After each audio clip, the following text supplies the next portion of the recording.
Buenas, bienvenidos. Hoy vamos a hablar acerca del pensamiento y lenguaje según Vygotsky. Vygotsky afirmaba que el pensamiento y el lenguaje como funciones mentales superiores tenían raíces genéticas diferentes, tanto filogenéticas como ontogenéticamente.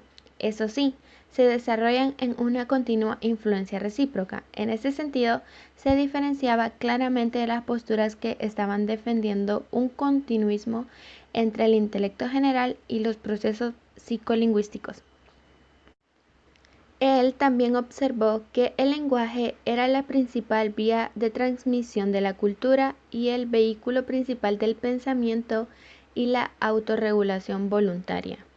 Destacó la importancia del lenguaje en el desarrollo cognitivo, demostrando que si los niños disponen de palabras y símbolos, los niños son capaces de construir conceptos mucho más rápidamente.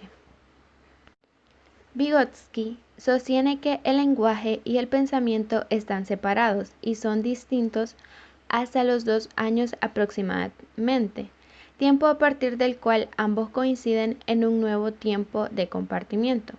En ese momento, el pensamiento empieza a adquirir algunas características verbales y el habla se hace racional, manipulándose como un conducto expresivo del pensamiento. Es importante hacer énfasis en que es en este momento en que Vygotsky admite un desarrollo lingüístico preintelectual y un desarrollo lingüístico preverbal, que convergen en un pensamiento verbalizado.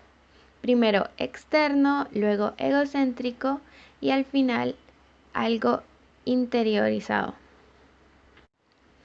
Como podemos observar, para llegar del lenguaje al pensamiento verbal, pasaremos por 3 fases, según como nos explica Vygotsky.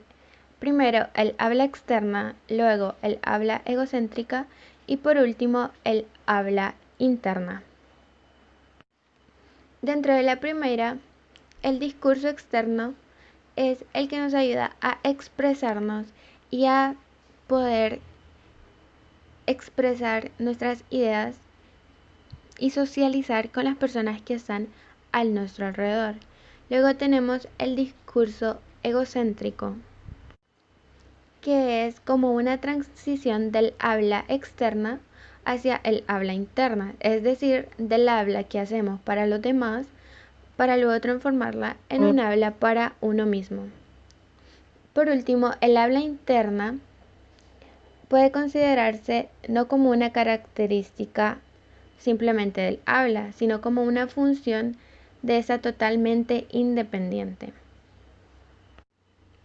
El lenguaje interno no solo precede al externo, sino que es contrario a él. El lenguaje externo es el proceso de transformación del pensamiento en palabra, según lo que explica Vygotsky.